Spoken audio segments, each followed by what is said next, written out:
Amerika'dan herkese selamlar arkadaşlar. Umarım herkes iyidir. Orta Doğu'da savaş çanları ne yazık ki çalmaya devam ediyor ve Donald Trump'tan da dünyayı tekrardan şok edecek bir çıkış geldi. Kendine has üslubuyla müzakereleri keserlerse hiç de umurumda değil dedi.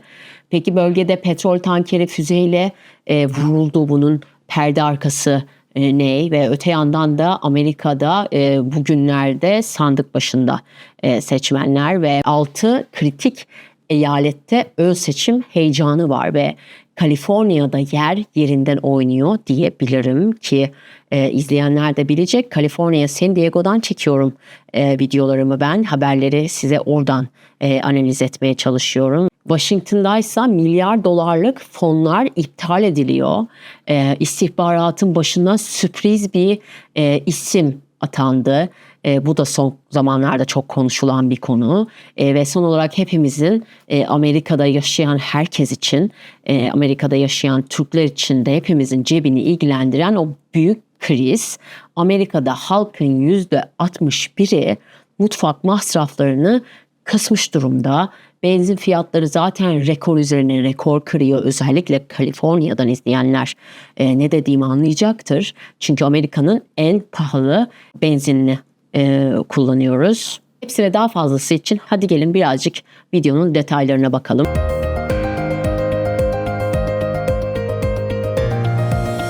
İlk durağımız tansiyonun bir an bile düşmediği tabii ki Orta Doğu. 2026'nın Haziran ayındayız. Yılın yarısı neredeyse bitti. Zaman çok hızlı geçiyor, inanılmaz. Diplomasi trafiğiyle askeri hareketlilik aynı anda zirve yapmış durumda. İran, İsrail'in Beyrut'un güneyine yönelik saldırılarına tepki olarak Amerika ile yürüttüğü barış müzakerelerini askıya alabileceğini duyurmuştu. Amerika Başkanı Donald Trump'tan da bu tehdide yanıt kendine has üslubuyla gecikmedi. CNBC'ye konuştu Trump. Tahran ile yürütülen diplomatik temasları çok sıkıcı buldu. Sıkıcı olarak nitelendirdi ve masadan kalkma tehditlerine karşılık da net konuştu diyebiliriz. Hiç de umurumda değil dedi ve sosyal medyadan da gizemli bir ekleme yaptı. Biliyorsunuz Trump sosyal medyayı çok güncel kullanıyor ve sonrasında da sildiği bir sürü post var. Nereye varacağını asla bilemezsiniz gibi ucu açık cümleler kullanıyor sosyal medyada. Peki perde arkasında neler oldu dersek de Amerika Dışişleri Bakanı Marco Rubio Senato'da daha temkinli bir tablo çizdi. Genelde daha temkinli bir tablo çiziyor Trump'a göre.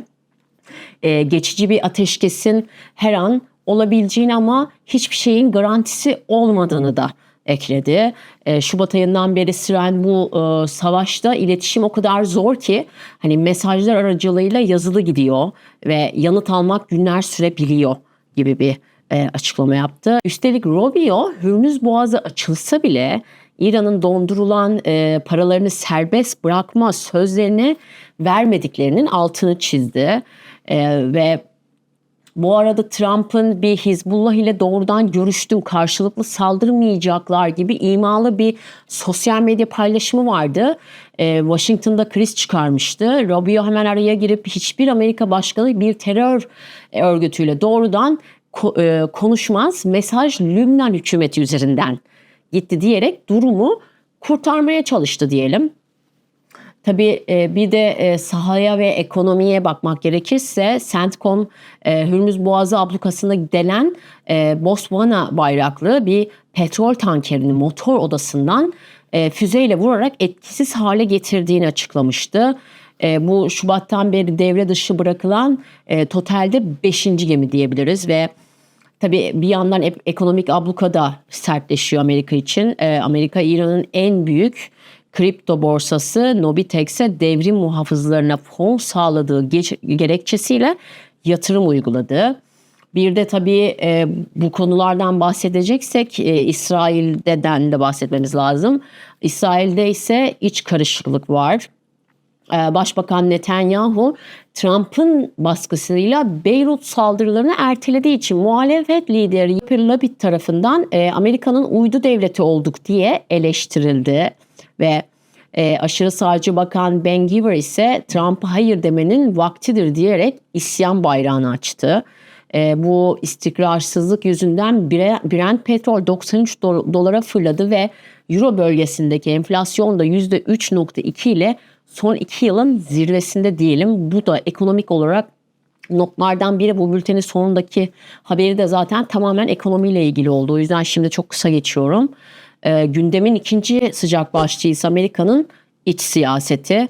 Bu bültenleri hazırlarken bir dış siyaset, iç siyaset, ekonomi ya da biraz light bir şey gibi böyle karışık bir şeyler hazırlamaya çalışıyorum. İzlerken de insanların biraz uzun süre vakit geçirebilmesi açısından.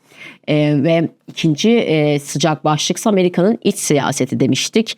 Bugün kongre ve valilik seçimleri öncesi dengeleri değiştirecek dev bir ön seçim haberleri var. Iowa, New Jersey, Montana, Güney Dakota ve New Mexico ve ülkenin en kalabalık eyaleti olan benim de sizlere seslendiğim yer Kaliforniya'da seçmenler sandık başında.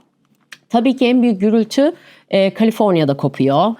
Vali Gavin Newsom sonrası koltuk için tam bir üçlü yarış var. Kampanya zaten çalkantılıydı çünkü anketlerde önde giden Eric Swalwell taciz iddiaları yüzünden çekilmek zorunda kalınca tabiri caizse kartlar yeniden karıldı. Şu an yarış baş başa gidiyor diyebiliriz. Javier Becerra bu da Biden döneminin eski bakanı, ılımlı demokratların gözdesi ve kazanırsa eyaletin ilk Latino valisi olacak.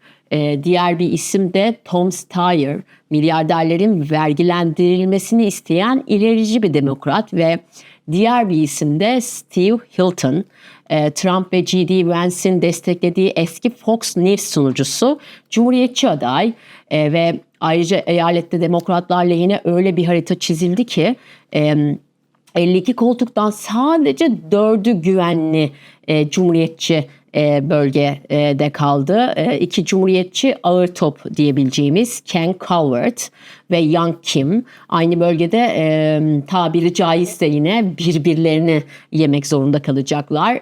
39 yıl sonra da emekli olan Nancy Pelosi'nin boşalan koltuğu içinde yarış büyük diyebiliriz.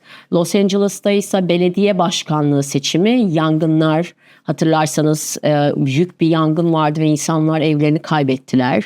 Evsizlik konusu ve yüksek yaşam maliyetleri yüzünden adeta bir tabiri caizse bir referanduma dönüştü ve mevcut başkan Karen Bass ilerici rakibi Nitya Raman ve yangında evini kaybeden reality show yıldızı Cumhuriyetçi Spencer Pratt'e karşı koltuğunu korumaya çalışıyor. Orada da bir rekabet var.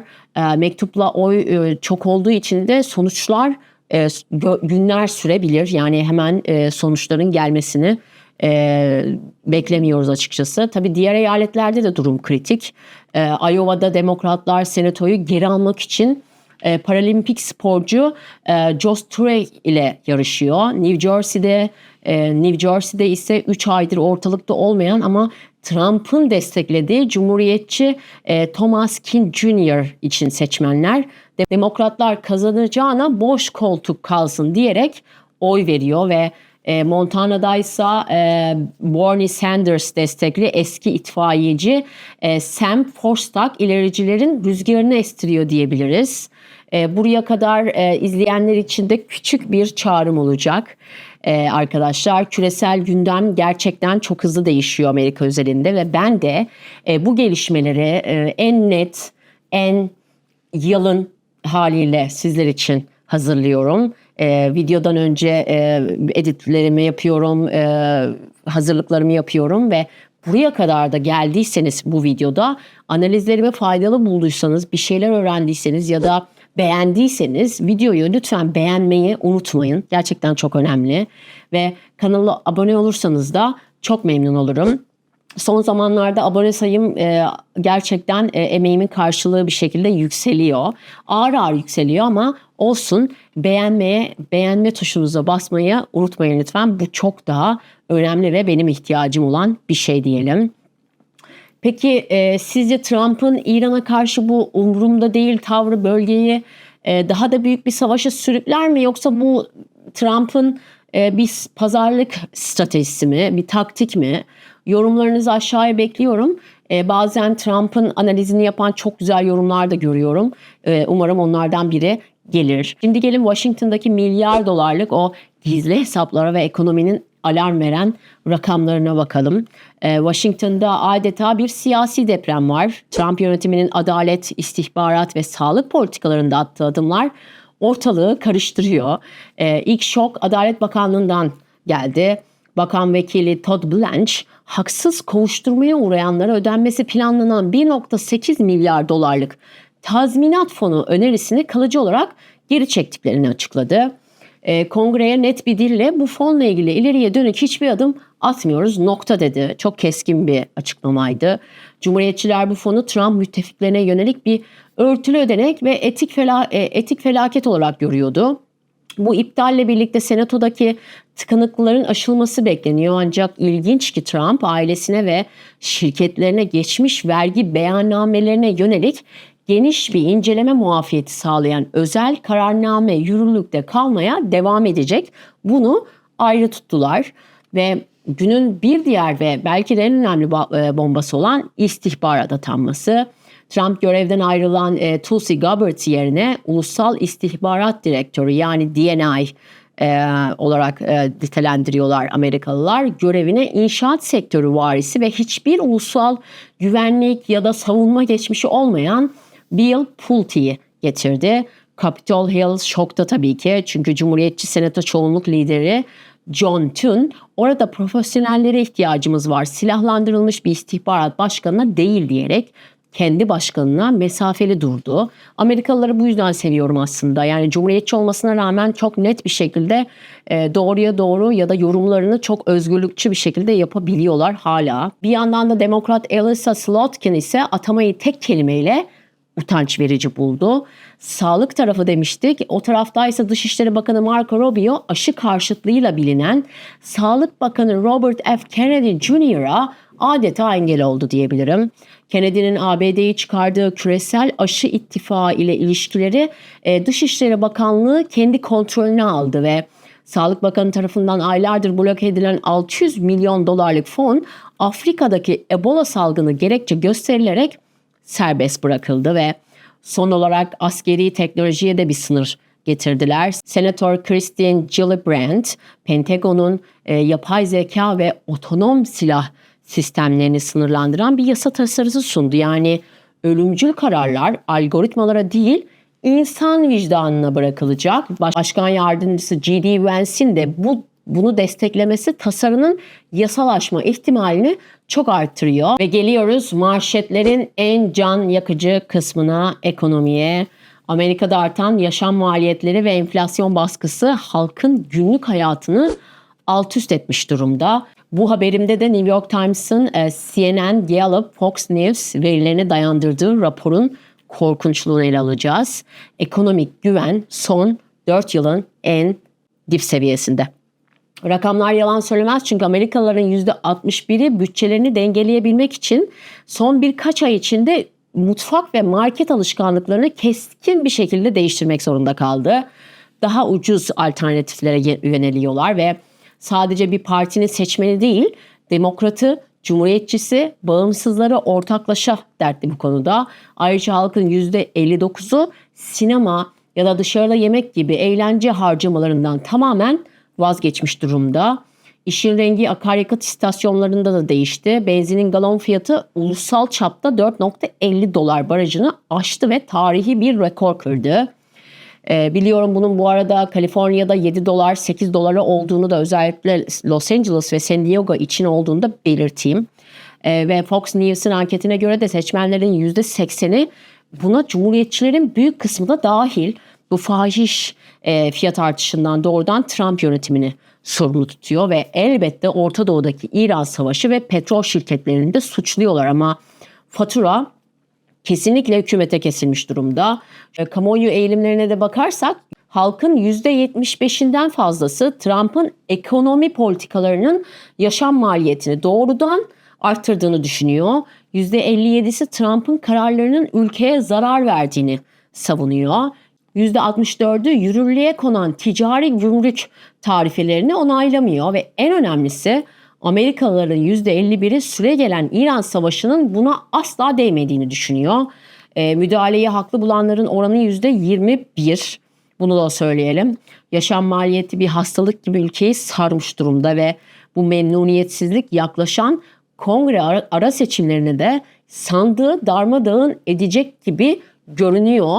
Şimdiden de bunun sinyallerini alabiliyoruz. 20 dakikadır video çekiyorum ve videonun sonuna doğru 2026 Haziran ayı dünyada hem silahların hem ekonomik dengelerin sert çarpıştığı bir dönem olarak tarihe geçiyor bence ve bir tarafta savaşa umurumda değil diyen bir lider var ve her an ne yapacağı, her an ne açıklama yapacağı ya da gün içerisinde iki farklı açıklama yapabiliritesi olan bir liderden bahsediyoruz.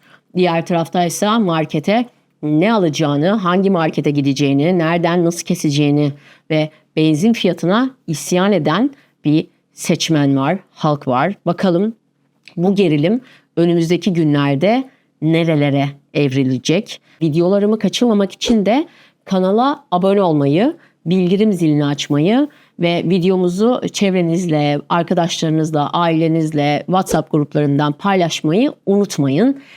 Bir sonraki analiz videomuza kadar da kendinize iyi bakın. Hoşça kalın.